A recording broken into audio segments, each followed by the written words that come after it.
najlažje razumljivo, Philips recimo prodaja svetlobo, že ne prodaja več žarnic, skratka vi kupite svetlobo in on se zaveže, da vam bo vzdrževal stanje svetlobe.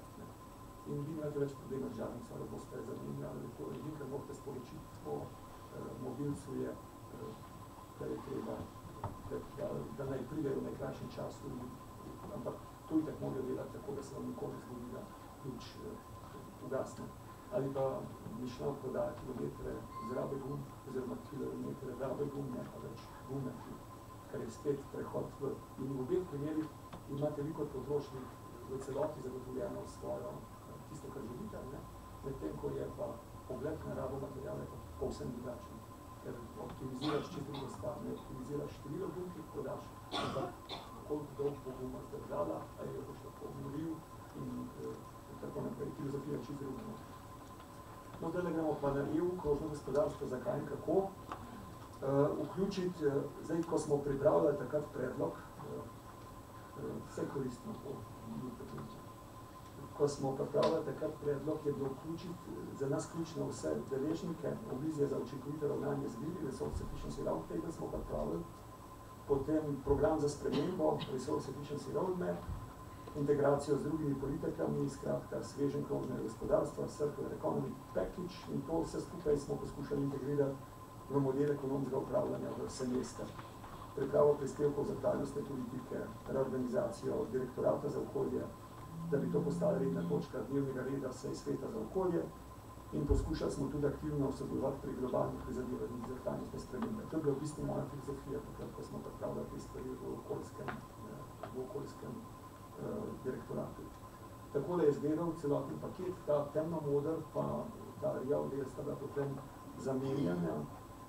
Zdaj ključna področja, ki so zdaj v novem paketu, so proizvodna potrošnja, upravljanje z odpadki, potem sekundarne surovine in vse skupaj v kontekstu inovacij, investicij, spremljanja in konkretni ukrepi, na katere se danes nanaša predlog. Ta je nov predlog, ki ga v mojem paketu ni bilo in je pomemben korak naprej. Ekodizajn, ki bo vključeval merila popravljivosti, trajnosti in možnosti recikliranja, skratka dizajn proizvodov, o katerem sem govoril. Zakonodajni predlog na področju gnojil, ki vključuje tudi organska gnojila in tista, ki temeljijo na odpadkih, ta je bil edini že sprejet, če vas zanima, si ga pogledajte. Minimalni standardi za ponovno uporabo odpadne vode, predlog na področju zelenih javnih naročil, program finančne podpore krožnega gospodarstva, standardi na področju kakovosti sekundarnih surovin, strategija za plastiko, ki vključuje tudi področje morskih odpadkov, ter povezava med kemikalijami, izdelki zakonodajo, ki ureja ravnanje z odpadki, ker so ravno kemikalije in ključnih problemov, da marsikaj ne moramo danes reciklirati.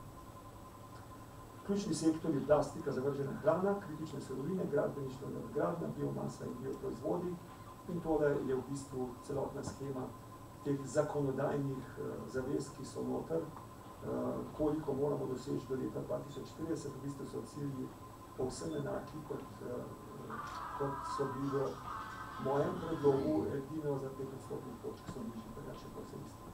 Pri meni je bilo recimo embalaža 80, plastika 60, les 80, plastika, steklo papir 90 in vse skupaj je bilo do 70% odlagališča pa največ 5%. To pa za 5% so spremenili. Težko da razloži, da je to bolj ambiciozno, ampak nekak so.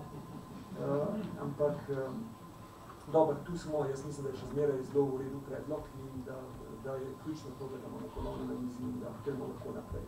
Tisto, kar je pa izginjeno in kar bi si želel, da obstane, so pa indikatorji, ki bi jih vezali na ekonomski sistem, zemlje, vode, toplogrednih plinov, materijala, skratka, je česa nekaj, kar ne spremljate, ne poročate, tisto seveda ni pomembno.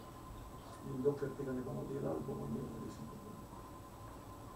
Mednarodna dogajanja in trendi, najpomembnejše je seveda ta Sustainable Development Goals in pa ta 12 Responsible Consumption and Production cilj. In z tega vidika sta predvsem dva vprašanji pomembni, ločevanje gospodarske rasti od porabe virov in pa ločevanje vplivov na okolje. Najboljši vidite z tele prosojnice, vam lahko blagostanje raste, hitrejše od ekonomske aktivnosti, ekonomska aktivnost raste hitrejše od rabe virov, raba virov pa mora biti odvojena od vplivov na okolje. Če se to dogaja na absolutni ravni, če nekaj stagnira, nekaj raste, je to absolutni decoupling, če pa oboje raste, vendar gospodarska aktivnost hitreje od rabe virov, je pa to relativno odvojitev oziroma ločitev. In ugotovitev našega razvita gospodarstva bodo morala uporabiti strategije, ki bodo njihovo rabo znižale na globalno trajnostno raven, kar je absolutno ločevanje, če sem iskren, niti ni absolutno ločevanje, ampak gre dlje od tega, mi bomo mogli zmanjšati per capita rabo virov in rast, kar je več od absolutnega ločevanja. In razvijajoča se gospodarstva si bodo morala v času, ko se njihova raba virov še povečuje, prizadevati za boljšo učinkovitost rabe virov in čistejšo proizvodnjo, dokler ne dosežejo družbeno sprejemljive ravni kakovosti življenja, in tudi se reče, seveda relativni decoupling, skratka, razvijajoče se ekonomije bodo rabile več virov in temu se ne moremo izogniti in to se bo zgodilo. In bistveno je samo, da jih z našim znanjem, z našo tehnologijo in pa tudi z tem, da pokažemo, da smo pripravljeni narediti spremembe doma, da jim pokažemo, da so spremembe možne. Če sklenemo. Sprememba gospodarskega modela je neizogibna. Kompas, ki ga imamo, je pokvarjen in potreben popravila. Pogoji za prehod v nov gospodarski model. Strateška prioriteta vlade, ne samo MOP, dokler bodo sedeli pretežno predstavniki iz Ministrstva za okolje in prostor, se Slovenija ne bo premaknila. Isto se je zgodilo na evropski ravni, dokler je bilo to v okviru mojega direktorata, se stvari niso premaknile naprej. Skratka, vizija, strateški dokumenti vlade, podprta z indikatorji, spremljanjem, določenjem petega procesa semestra in ekonomskega upravljanja. Drugič, če me vprašate, katero politiko je treba spremeniti, vam bom odgovoril vse. In potem gremo lahko od prve do zadnje in vam povem, kako jo morate spremeniti, da boste spremenili te stvari, ki so danes drugačne in lahko s prstom pokažete, na kjerkoli pa vam bom natančno povedal, kaj naredite, ampak vse politike treba spremeniti. Preprosto, trenutni sistem usmerja v napačno smer. Aktivni dialog z deležniki, ki imajo interes po ohranitvi obstoječega stanja, je nujen, ker je vsak prehod mogoč le, če se vodi aktivna politika in dialog odprt s tistimi, ki v prehodu izgubljajo, ker v nasprotnem primeru imate prevelik upor za spremembe. In zadnje, dialog s socialnimi partnerji. Koncept je tudi politično zelo atraktiven in sprejemljiv, veliko govorimo o ekonomskih in okoljskih vidikih prehoda, premalo pa o socialnih vidikih. Če vam povem zelo preprosto, v podjetju sta dva ključna stroška, en je strošek materiala, en je strošek dela. In če želite strošek dela oziroma vaše plače zadržati na enaki ravni, če želite imeti socialno raven tam, kjer je zdajle, potem se usmerite na zmanjšanje stroška materiala, ki je preprosto in nihče vam ne bo protestiral na ulicah. In to je filozofija, ki je zelo preprosta, pa ne razumem, kako da nekatere politične stranke še niso povedali. Ključne ovire za spremembe so obnašanje ljudi. V zavetju družine ravnamo drugače kot v službi in javnem življenju. V družinskem zavetju želimo dobro otrokom dolgoročno, medtem ko gremo pa v službo, kako preprosto pozabimo. Pomanjkanje dolgoročne konsistentnosti, kako okrepiti dolgoročno strateško razmišljanje in oblikovanje politik ter nadomestiti prevladujočo kratkoročno logiko. Branjenje zatečenega stanja, kako preseči ujetost v zatečeno stanje in pristop, ki temelji na logiki zagovarjanja najmanjšega skupnega imenovalca in branjenja nebranjenega. Slabo razumevanje koncepta ter pomanjkanje implementacije, kako zagotoviti razumevanje sprememb in dovolj znanja za spremembe v praksi in kako zagotoviti, da bodo sprejete politične obveznosti tudi dejansko uresničene. In zadnje, skupnostni pristop, kako prepričati ljudi, da sodelovanje doseže najboljši skupni učinek, medtem ko je vsa struktura naših upravnih služb in vsega narejena silost. Tu sem šel prav hitak skozi, zato ne moram počasi res zaključiti.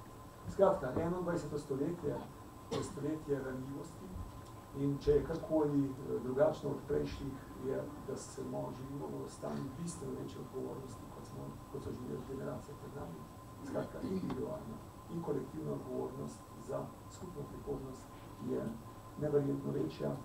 Okolje in gospodarstvo sta del istega kovanca, slučajno tle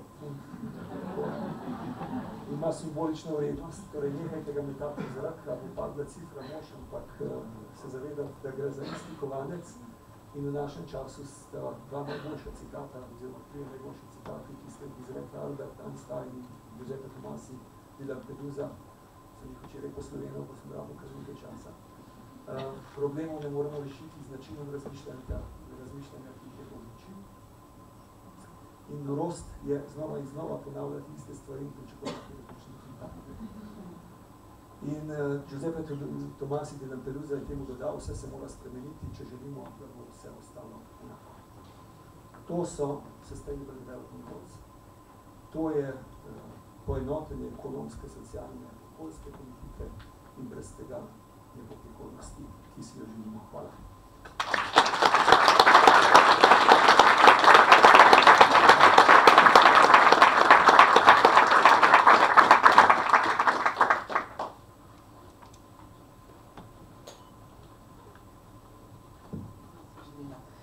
Lepa hvala, dr. Janezu Potočniku. Verjamem, da se je porodilo že veliko vprašanj, ki jih bomo seveda upoštevali in v nadaljnji razpravi tudi vključili, tako da si jih kar pribeležite ali pa zapomnite, da jih bomo lahko uporabili. Zdaj bi pa prosila še ostale govorce, da se nam pridružijo. Gospod Bogovič, gospod Vajgar, gospa Oblak, koga smo še spustili, ja, in seveda gospoda Špilite na koncu, da ne bo vizija ostala nezasedena. V razpravi, ki bo zdaj sledila, se bomo dotaknili sledečih, bi rekla, polij. Eno je to, da imamo danes izjemno priložnost, da lahko z vidika evropskega poslanca nekako občutimo, začutimo bolje to vez med Slovenijo in med Evropsko skupnostjo, kaj se tukaj dogaja, kako se prenašajo informacije, kako smo lahko aktivno vključeni ali pa celo proaktivno v ustvarjanje določenih politik. Potem bomo pogledali, kje smo že s krožnim gospodarstvom, kaj je tisto, kar smo uspeli implementirati, kje so razvojne priložnosti, kako različni deležniki svojo vlogo vidijo in izvajajo v tem procesu. In prejeli smo številna vaša vprašanja, kar nas posebej veseli, tako da smo jih prebrali, skušali umestiti kar večino njih že v to, kar se bomo pogovarjali takole malo še ex katedra. Potem pa bomo seveda namenili v zadnjem delu čas tudi tistim, ki boste na odprti sceni pripravljeni izpostaviti kakšen svoj vidik oziroma konkretno vprašanje za naše govornike. Tako da jaz bom malo kar stala, ker mi je težko, če vas ne vidim, bom malo bolj mobilna v tem, malo bolj krožna. Tako, gospod Bogovič, vi ste naša vest danes, kot sem rekla, Slovenije in Evropske unije. Kako je bilo konkretno, recimo, pri sprejemanju paketa o krožnem gospodarstvu? Mi se to tako oddaleč gledamo in se nam zdi, včasih je bil Beograd, zdaj je Bruselj, ne? Tam nekaj se dogaja in se sploh nismo opekli. Vi ste tam na licu mesta, lahko nam mogoče to prvo izkušnjo, ne? Kako je paket prihajal v proces sprejemanja in kakšna je bila vloga lahko poslanca, kar konkretno? Lep dober dan, pozdravljeni. Danes smo na odlično predavanje, mislim, da smo na nek način začutili še toliko bolj, kako smo eno drugo odvisni vpeti in kako v praksi pravzaprav krožno gospodarstvo izgleda. Če začnem kar takoj pri odgovoru.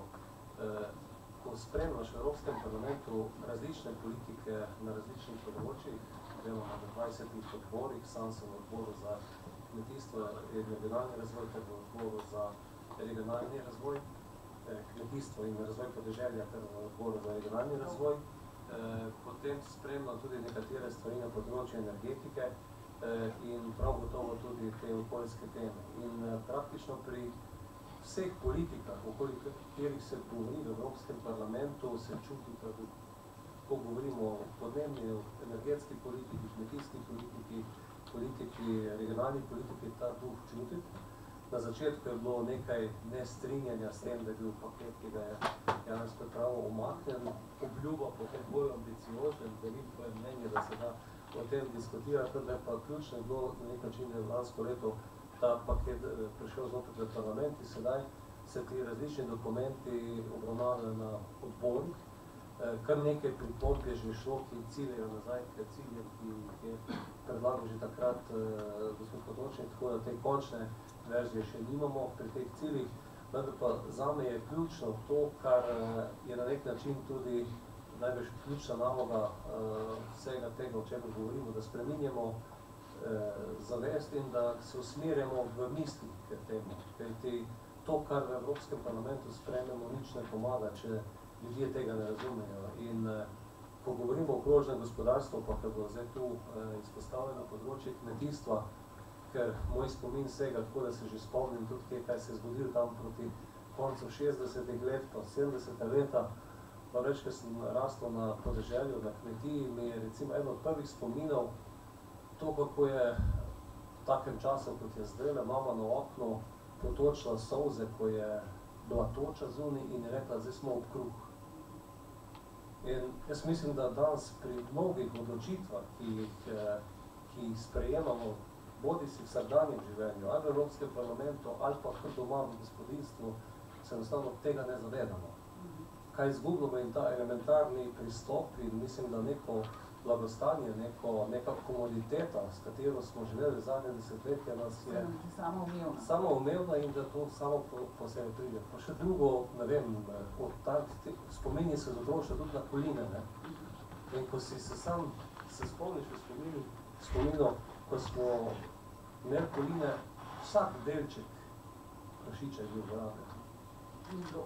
Ni bilo odpadka, ne? Tudi tisto, kar je šlo nazaj na njive, ne? In recimo, en moment, ki tudi mogoče v tej predstavitvi ni bil toliko predstavljen in mislim, da bo eden od ključnih problemov tega stoletja, je tudi selitev ljudi v velika mesta. In sam mnogokrat, ko govorimo o Sloveniji, pravim, da imamo eno največjih pridobitev zadnjih 10 letih, da smo zaustavili trend samoselitve mesta in da imamo ta policentrični razvoj, kjer konc koncev po vsak zase tudi lažje poskrbel in prispeval delček k krožnemu gospodarstvu. Hvala. Za to istočnico trend tega selitve v mesta je neizbežen. Bomo šli kar do doktor Potočnika na tej točki. Včeraj smo se tudi pogovarjali, kaj se potem zgodi, kako ne se mesta tudi dejansko reorganizirajo, kako se ta povezanost med zelenim zaledjem in med mesti krepi. Tukaj zagotovo Slovenija v prednosti, da je policentrična in da praktično nimamo vele mesta, ne? Ker se nam zdi včasih, da nekaj pogrešamo, po drugi strani je pa to lahko velika prednost. Mogoče tukaj ta primerjava med najbolj razvitimi na področju krožnega gospodarstva, če damo tukaj za primer morda Nizozemsko ali pa skandinavsko določene države in Slovenijo.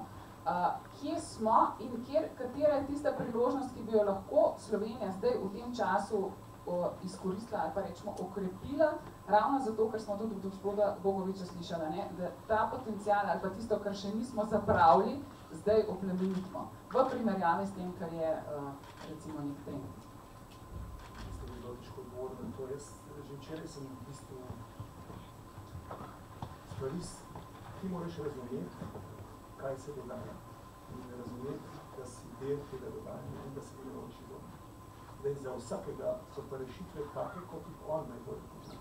In vsak mora iz tega koncepta, iz te filozofije pristopa izluščiti, kako se najbolje organizira. In predvsem je bistveno razumeti, da ne smemo danes razmišljati, ti ne moreš rešiti recimo vprašanje mobilnosti skozi transportnega ministra ali pa skozi razmišljanje o avtu. Ti moraš skozi razmišljanje o sistemih mobilnosti. Ne moreš rešiti prehranskega sistema z aktivnostjo kmetijskega ministra, ni variant. Ampak ga spet moraš povezati v ostale sisteme. Na koncu moraš še celo prehranski sistem mobilnosti in sistem urbanizacije povezati skupaj in najti rešitve, ki bodo vse tri elemente na nek način povezovali skupaj. So pa to trije ključni sistemi. Ti trije ključni sistemi pomenijo mimogrede 60% vaših družinskih proračunov in približno 80% vse rabe vrednotne. In tu je treba iskati in najti rešitve. Slovenija je majhna in fleksibilna, ne čakati na karkoli od zgoraj na vzdolj, karkoli se bo zgodilo po dobro in prav je, da se aktivno dela na tem, da se lobira in poskuša razlagati, vendar tudi brez tega se da od spodaj na vzdolj narediti marsikaj in delati s podjetji, delati s tistimi, ki so že danes zelo razsvetljeni okrog tega, da enostavno drugače ne gre. In to se mi zdi ključno, da enostavno se ne obupa, stvari se premikajo zelo hitro in da v tem preprosto poiščemo vsak svoje mesto in poskušamo aktivno sodelovati v tem procesu. Gospod Vajh, vi imate obe izkušnji, bruselsko, da tako rečemo, in zdaj na Ministrstvu za okolje in prostor. Prej smo že slišali, da tudi na bruselski ravni se stvari niso mogle premakniti, dokler je samo se gledalo v okoljski resurs. V podobni situaciji smo zdaj v Sloveniji. Ministrstvo za okolje in prostor kot tisti, ki najbolj vleče, ne? Ampak brez sodelovanja z ostalimi ministrstvi se ta sistemska zgodba ne more implementirati v prostoru. Kje smo in kaj bo naslednji korak za to, na tej ravni, ne, če rečemo vladni, da bomo ta voz potegnili hitreje tudi sistemsko naprej? Ja, zelo pogosto se zlasti pri teh okrognih mizah, debatah o krožnem gospodarstvu, podobno je tudi ko imamo razprave o podnebni politiki, pridemo do teh istih ugotovitev in se ugotavljamo pač, da rešitev je seveda jasna, da okoljski izzivi morajo biti nekaj, s čimer se ukvarjajo vsi. Jaz mislim, da to točno glede na Brdu, oziroma ne na Brdu, oziroma v hotelu Mons, je bilo pred časom, je povedal eno misel, da čeprav nam je jasno, da so okoljske težave, ki nastajajo, so nedvomni pristojnosti okoljskih ministrov, okoljske ministre se s temi ukvarjajo, ampak rešitve so pa kot že danes vse skozi, pa naprejšnji, ko smo prej ugotavljali, so pristojnosti drugih. Ne v celoti, del je seveda tudi na naše plečah, ampak v njeni pristojnosti drugih. Zdaj, kaj lahko tukaj ministrstvo za okolje potem naredi? To, kar mi poskušamo narediti, je, da poskušamo zavesti druge in jih motivirati za to, da prevzamejo odgovornosti za reševanje okoljskih izzivov. Nek pomembnejši preskok bi lahko bil, čas bo pokazal, koliko se bo to izkazal. Okvirni program za prehod v zeleno gospodarstvo, ki ga je vlada potrdila konec lanskega leta. Ta ima tudi akcijski načrt s temi ukrepi in predvsem se mi zdi na dveh področjih mora biti najbolj deloval. Prva je ta neka povezovalna raven in v tem pogledu se vzpostavlja medresorska skupina državnih sekretarjev, ki se tudi nekajkrat še v začetnem obdobju sestajala in moram reči, da okoljskega ministrstva je bil to največji učitek tudi te sestanki, ker so resorji sami si izmišljavali in dopolnjevali dodatne stvari, ki jih pa lahko oni naredijo za to, da še dodatno pokrepijo prehod k zelenemu gospodarstvu. In je bila logika popolnoma drugačna. Ni bila ta, da mi hodimo tja in prodajamo in prosimo. Oni so defenzivni, ampak je bilo dejansko proaktivnost. In se mi zdi v tem delu se je v začetni fazi se je kar nekaj zgodil. Malo manj na povezovanju tega s drugimi deležniki, ker smo v tistem začetku v Nemiji smo hoteli že takrat to skupino ukrepiti druge deležnike, ampak smo naredili na to, da obstaja že toliko koordinacij in iniciativ, da smo tudi že zaradi tega, ker smo v tisti fazi to malo še zabremzali. Bo pa zdaj v jeseni naj bi prevzela koordinacijo tega kabinet predsednika vlade oziroma najverjetneje državni sekretar se izlapi. In jaz mislim, da to je tisti ta pravi ključen message. Se pravi, prehod v krožno gospodarstvo rešuje sicer okoljske probleme, med drugimi, ampak lastništvo tega in vse, kar je treba narediti, to je temeljni razvojno vprašanje, s katerim se mora ukvarjati tisti, ki ima pregled na regionalnih razvoja. Tako da mi na tej ravni, znotraj tega, so potem tudi različne iniciative v tem programu dela.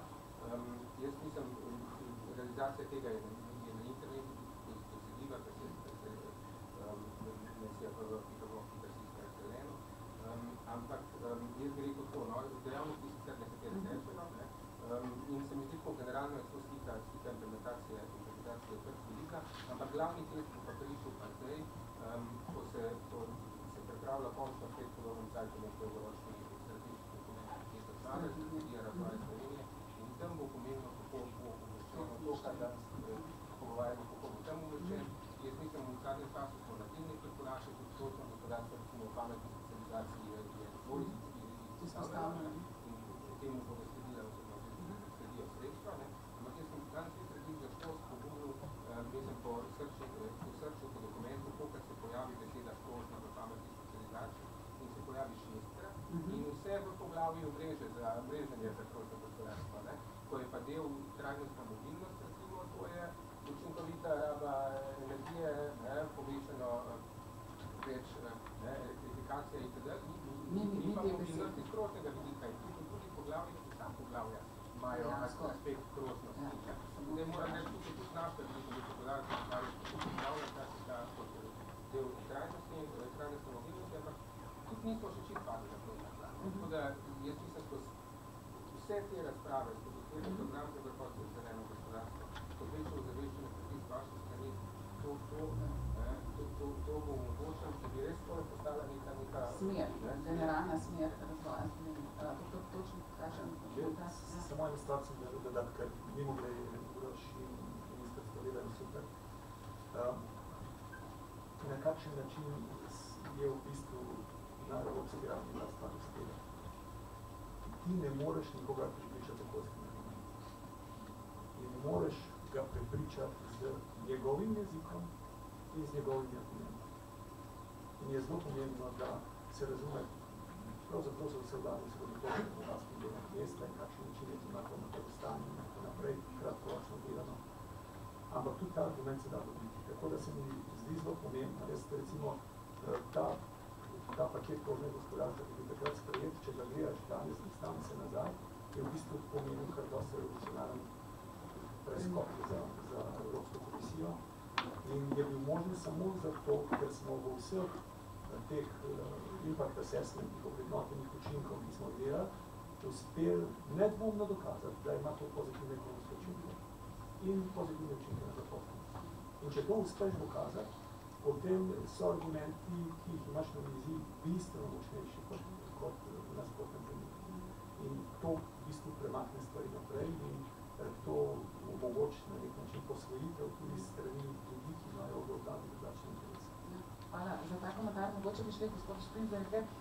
Zdaj smo slišali, imamo dokument za prehod v zeleno gospodarstvo, se imenuje, imamo pametno specializacijo sprejeto, zdaj se dodeljuje strategija Slovenije, ki upamo, da bo imela zelo jasno izraženo, da je ta strategija temelječa na krožnem gospodarstvu, na teh načelih. Vi pa ste pobudnik in vodja povezovanja deležnikov, pravzaprav to, kar smo slišali tudi od dr. Potočnika, da je ključno, ne, da različni akteri sedajo za isto mizo in ne samo, da sedijo tam, ampak da kreirajo dejansko projekte in rešitve. Mogoče vaša izkušnja s tem, kako ste se podali na to pot povezovanja. Hvala. Malo vas moram dopolniti, pobudnik mora biti vodja, bomo se izmaknili te besedi. Ja, moralni vodja. No, malo so kriva še. Moram reči, da delo kaže na to, da se delam tudi nekam pride in se oziram na to, da smo se s tem področjem začeli ukvarjati kakimi 10 leti praktično iz nič. To, da danes lahko z spoštovanimi kolegicami in kolegi sedim za tem mizi, kaže na to, da se nekam da priti, če se želi, če se hoče in če se vreme. To še tudi povedal. Šel bi iz tega vidika. Če pogledamo, kaj smo vse prej slišali iz tega seveda zelo globalnega področja in seveda izhodiščno strateškega na nivoju tako Evrope kot Slovenije, potem bi se kot izvajalec na terenu skoraj moral zgroziti, da je to vse spremeniti. Kako pa naj potem delamo, če treba vse spremeniti? Torej, moramo kljub temu nekaj početi. In mi danes pravzaprav lahko rečemo, da se v slovenskem prostoru, tako na mogoče v teh primerih, ki bi danes izpostavil, veliko delamo, če ravno mogoče se tega ne zavedamo, ali smo pa premalo glasni in se v nas ne sliši od nas. Moram reči, da smo mi seveda že tiste prve programe, ki jih je prva Evropska komisija predlagala, tam so šli skozi, pa so še drugi, nekako že vzeli kot Biblijo, se temu reče, in smo na tej delali veliko stvari, tako najprej, da smo se sami sebe prepričali, kasneje pa v operativni praksi. In iz tega smo pravzaprav to krožno gospodarstvo, seveda kasneje z znanjem in pa drugimi deležniki na tem področju poskušali usmeriti za dva področja, ki želimo delati. Eno je seveda, kako to urejevati na urbanem, lokalnem področju, in eno, kako mora biti to prenesti v državni nivo, kjer seveda odpadki in vse ostalo, ne, preko bomo odpadki pa moramo se popraviti, ker enostavno mi smo v veliki večini, ko iz linearnega sistema prihajamo v krožnost, se pravzaprav izmed tega sistema in mi se zdaj trudimo, kako sploh sistem vstopimo. Kako vstopimo v sistem, prej smo slišali nogomet, če vstopimo na igrišče, moramo znati osnovne pravila igre. In smo začeli pač tam, kjer je mora biti najlažje, kjer je mora biti največ možno kaj narediti kratkoročno v nekih stvareh, ki še nimajo podpore v sistemu najbolj in smo seveda primarno začeli za reciklažo.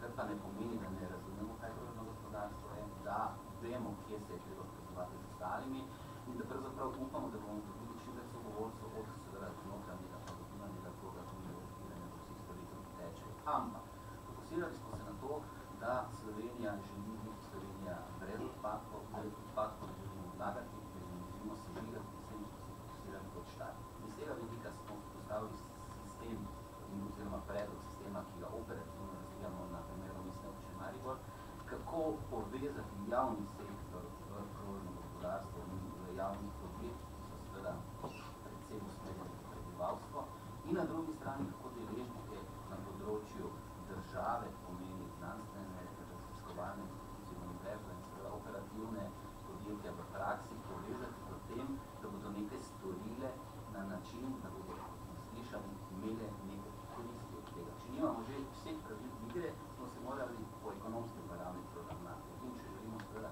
sem se danes zapomnil, imeti še najmanj take plače, ko moramo nekaj narediti, materiali oziroma stroški ravnanja z njimi. In v tem delu je nastala pobuda, ki je bila tudi temelj projekta prijave na SPS, pomeni povezali smo, kar je za Slovenijo skoraj nemogoče 33 različnih stanov, podjetij, univerz in podobno, v skupno željo, da se po različnih pristopih ravnanja z viri povežemo tako, da pravzaprav dobijo inštitucije, dobijo znanstveno raziskovalno delo in da se akterji iz gospodarstva najdejo v tem, da zmanjšajo strošek virov in da zmanjšajo strošek ravnanja s odpadki, pri čemer še skušamo to razširiti na vodo, kot reciklirano vodo in seveda na energijo, kot energijo, ki je nekako odpadna, da če tako rečem, iz tega nastal projekt Split, ki je danes tudi tema tega in upamo, da bo Slovenija v tem prepoznala, da bo resorno ministrstvo seveda videlo, da na tem področju Slovenija ima strategijo v praksi že. Slišali smo, da smo na vseh področjih tečejo seveda tudi zakonodajni in ostali ukrepi, ki bi naj to nekako pospešili. Seveda se pa zavedamo, da smo na začetku in da pravzaprav v tem, da ta krog sploh stopamo in da se med sabo pogovarjamo in da pravzaprav vsi počasi začnemo razumeti, kar je to, če ravno kaj krožno gospodarstvo nam točno povedal, je ena beseda, ne, v resnici pa, če vsak od nas vpraša in pa imamo vsak svoj odgovor. Menimo, da je Slovenija lahko priložnost to ustanoviti, v tem vidimo tudi priložnost nove industrije, novih dejavnosti, dovolj smo majhni, a hkrati dovolj veliki, ki lahko tudi na tem področju tudi razvijati. Mogoče nismo toliko še uporabljeni, kot niti del ostale Evrope, a torej naša ekipa in tisti, ki želi delom smatramo, da je to priložnost za Slovenijo, razumemo doktrino in da to bomo še potem morali pogovarjati. Lepa hvala še za ta prispevek. Mislim, da smo se lepo sprehodili zdaj od svežnja samega, preko tega, kako ministrstvo se povezuje, vključuje do, bom rekla, utripa na terenu. Gospa Oblak, vi imate pa en tak helikopterski pogled na vsa ta dogajanja, poznate dobro sam sveženj, poznate zakonodajo, ne bom rekla opozarjate, ampak spodbujate tudi k temu, da naj se stvari merijo, opredelijo, da je lepo, da se mi strinjamo deklarativno, ampak potem je dobro, da znamo to tudi spraviti, kot je dr. Potočnik omenil, ne, v neko merljivo enoto. Kako se pri vas umeščate zdaj v ta koncept krožnega gospodarstva, kot ekologi brez meja, kot zero waste, neka nosilci, ne, in kot nekak budni tudi opazovalec in opozorjevalec na to, da na koncu gre vendarle za to, da se stvari tudi udejanjajo in da se naredile. Hvala lepa. Upam, da mi bo uspelo. Pomembna vloga. Mi smo kot Zero Waste Slovenija program zelo hitro razvojen krožno gospodarstvo, ker sta zelo podobna koncepta. Glede Zero Waste opazuje to iz vidika komunalnih odpadkov, pa ne lokalnega okolja, se pravi. Ampak to ne pomeni, da v končni fazi seveda naletijo na iste izzive in na iste ovire kot dejansko krožno gospodarstvo. No, v bistvu je mogoče v tem nekako, da mi gradimo oziroma zelo opazujemo, kaj se dogaja z mešanimi komunalnimi odpadki. Ker tukaj noter so tiste točke, kjer so v tem smislu prehodni. In se zelo hitro odkrije, da recimo tale svinčnik je lahko narejen iz različnih materialov. To da recimo je tale biorazgradljiv, če uporabnik tega ne ve, še ne pomeni, da bo končal tam, kjer je treba. Po drugi strani pa seveda se potem pojavljajo izzivi, kako iz enkratnih stvari, ki so za kratko življenjsko dobo podaljšati, iz enkratnih na večkratnih in tako naprej. Tako da v tem smislu, kot rečeno, nam ta del ni bilo težko razumeti. Zdaj, kako se to prenese potem v prakso? Ja, jaz seveda upam, da ne pričakujete. Pričakujem, da boste rešili več, kot je rešil Bruselj. No, moram reči pa, da ja, tako kot ste rekli, skrbno spremljamo, kaj se dogaja, skušamo seveda tudi na nek način vplivati. Ker namreč govorimo o pravilih, je zelo fino, da tisti, ki ta pravila postavljajo, seveda razumejo, o čem se pogovarjajo. Meni je, moram reči, zelo žal, da tukaj ni več poslancev, ne samo za Evropsko unijo, kot za nacionalne, ker ne nazadnje tam, kjer se to o tem odloča. Da je mogoče tudi na ravni Evropske unije, seveda zdaj, ker je svežen na mizi, potekajo razprave o detaljih, ki so pa zelo pomembni. Če spet se vrnem na ta črni zagonik, to je samo en primer. Ampak je zelo primeren, ker je tako praktičen. Tako, ja, samo en primer, če kot tega, kako pomembni so detalji, mogoče, ko se je pogovarjalo na področju energetike, obnovljivih virih energije in tako naprej, recimo, se govorilo o nereciklabilnih izdelkih materialih. Vendar zato, da so nereciklabilni, obstaja nek razlog. In če mi rečemo, recimo, da je potem gremo te nereciklabilne materiale v energetsko proizvodnjo, ker seveda dobimo nekaj energije, ampak je to zelo majhen delček vsega, kar je vedeti, kaj izgubimo. Tako. Pravzaprav nismo naredili, da vidimo. In zato so ti detalji zelo zadovoljni. Če govoriva tudi o hrani, meni moram biti strašno všeč, da ste si izbrali prav hrano in oziroma temo kmetijstvo, ker je krožno gospodarstvo se največkrat predstavljeno, druge mogoče kmetijstvo ne, nažalost. In tudi v teh, recimo, energetskih predelavi se dosti govori o obnovljivih virih, ker tisto, kar je obnovljivo znotraj, recimo, komunalnih odpadkov, pa ni plastika, kot je kaj sposobni bil, ampak je hrana. In velike večine te hrane, ki ne znamo, končajo v odpadkih na teh celih potih, potem rečemo, da smo spremenili v energijo, pravzaprav s tem nismo rešili. V tem smislu, hočem reči, da je to izjemno pomembna tema, ki mislim, da bi morala politika na vseh ravneh spremno poglobljeno se z njo pogovarjati, da potem uspe pravila postav dejansko taka, da prigira. Da stvari razumemo, preden o njih odločamo. To je kar zaželeno. Gospod Bogovič, prehrambeni sistemi, to je tudi tema, ki je vam blizu. Zdaj smo slišali, kako pomembno je to predavanje, da tudi to izpostavljeno. Vaš pogled zdaj na ta del, kot smo slišali, je to nekaj, kar nas dela zelo soodvisne, nas zelo povezuje na globalni ravni, ne samo, da se zložamo na Evropo, kaj še ne na Slovenijo. Mogoče tukaj, kje smo pa s tem, kot Slovenija, kot Evropa? Dovolite mi, da poskušam za trenutek samo še pri odpadkih in pa pri tem, ki je v Sloveniji najlažje razumemo, čeprav vsi se zavedamo, da je to znali, se vidim, da je porane kolegi, s kateri smo zasnovali, ko smo pravilo delo župana na neko politiko ravnanja komunalnih odpadkov. Ključno, kar je bilo in tudi uspeh, je bilo predstavljati številkami kasneje, ključno za to uspeh je bilo delo z mladimi v osnovnih šolah, v ekokrožkih, ekotržnicah, ekoekskurzijah, kjer smo najprej z mladimi začeli spreminjati miselnost. In ko govorimo o izboru, najprej se treba fair playa naučiti. Mislim, da tega fair playa v svetu manjka danes in smo prišli tam. In recimo od leta 2004 imamo tudi sabo neke podatke, smo v tem času, recimo na tem območju, kjer je bilo maksimalno skoraj 15,000 ton odpadkov, v Krškem. V Krškem, ko izpostavljavica, približno 400 kg imamo v Sloveniji, malce manj kot v Evropi porabo. Recimo prvo, najprej je količina odpadkov iz 15,000 ton se zmanjšala na 11,000 ton. To je prvi korak, ki je ključen, čim manj tega ustvari. Kar se tiče ločeno zbranih odpadkov, je iz nekih 175 ton leta 2003 šlo s trendom 2006, 2100, 2007, 2008, 2012, 5600, 2015, 5900. Z zbranih mešanih komunalnih odpadkov je bilo največ 12.700 ton, lani 5.000 ton, je bilo pač ločeno zbranih več.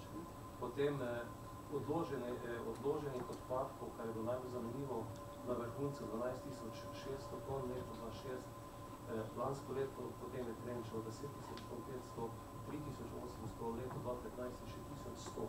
Te dve številke sam nam dajte. Ja, začetna je bila? Začetna je bila 12.600, lansko leto 1.100, napoved za leto 2016 je približno 500-600 ton. Se pravi, sistem je bil pa prvič tudi... Prej smo gledali, kaj je šlo 12-krat več, zdaj pa gremo 12-krat manj.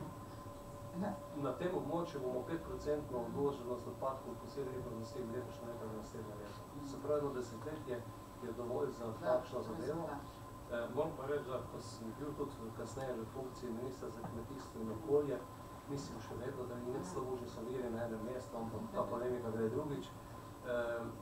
Ko sem prišel na njegov ministrstvo, sem opazil, kako je bilo pomanjkanje okoljske politike in kako smo imeli še na ministrstvu za okolje koncept, ki je slonil na nekih vzorcih iz leta 2003, 2004, 2005.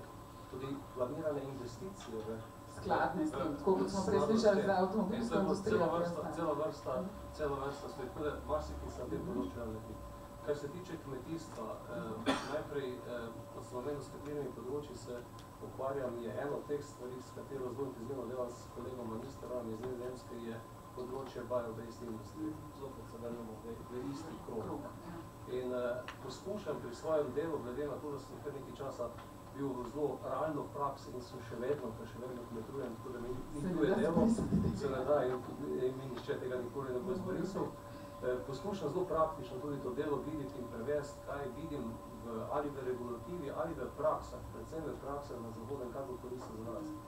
In lanskem letu smo imeli po dve ekskurziji. Prva je bila z zelenjadarji sadjarji, kjer smo proučevali in tudi eno konferenco v parlamentu o enem konceptu, ki je Evropska skupnost je komisija uvedla že 20 let nazaj, producer organization, se pravi povezovanje malih v skupnost, zato da je znanje več, da je trženje boljše skupaj. In smo se šli ogledati tudi, ne vem, eno aukcijsko hišo, kjer imajo letni promet 350 milijonov evrov, se pravi vsak milijon na dan, pa še odbiješ tiste nedelovne dneve krepko več.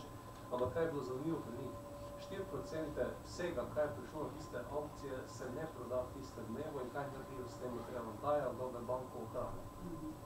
In namesto, da bi si ekonomski položaj zbijali za nižjo kvaliteto zelenjave, sadja naslednji dan na trgu, da enostavno dajo v ta namen, da ne zavržejo, ampak gre v karitativne namene in pa reči. Se porabi. Enostavno primer, kjer lahko zelo hitro vidimo. Drugo je bilo pa v okviru ekskurzije, ki smo upravili za nekdanje predlovce sladkorne pese iz Slovenije in smo obiskali tudi v Nizozemskem, v Groningensko univerzo, ki je že tretje leto priznana kot najboljša univerza s področja kmetijstva v svetovnem formatu in šli gledati njihov koncept, kjer so tudi ljudje iz nizozemske vlade z nami, z Rabobank in podobno. Nizozemska ima 7 grozdov, v katerih je 700 podjetij, ki razmišlja o bio-based industriji. Se pravi o zadevi, kjer je bio-based instead of fossil-based, to je ključna filozofija, in potem kaj se s tem narediti, kako ta krog zavrteti. In oni vidijo v tem eno veliko priložnost, mi smo v tem primeru recimo tudi govorili o tem, kaj lahko, ne vem, kot sladkorna pesa, kot kultura, ki na hektar površine potegne nas največ sladkorja in s temu primerno, ne vem, v različnih derivatih, kaj s tem počneš. Hočem to povedati, na področju kmetijstva je od elementarnih zadev, kako v Sloveniji na nekem elementarnem nivoju, ne vem, pomagati zbuditi zavest o potrebi šolskih vrtov, o tem, kako je potrebno vzpostaviti kratke verige, pa najbolj sofisticiranih zadev v okviru bio-based industrije, kjer pravi Nizozemci, kjer si dajeta roko kmetijstvo in kemija za namenom, da se izognemo drugih virov, ki so v pomanjkanju. Tako da zelo široko področje, kjer moram reči, da sem bil na nek način tudi malce razočaran. Na prvo ekskurzijo se še uspel dobiti predstavniki ministrstva, ko smo govorili o producer organizations, prav teh organizacij proizvajalcev. Na drugo, ko smo govorili o bio-based industriji, se ni zdaj vredno priti k ljudem, ki že 7-8 let delajo nizozemski vladi na tej temi in vidijo v okviru pametne specializacije kot ključno svojo priložnost za svoj razvojni preboj za novo delovno mesto v tem delu. Samo še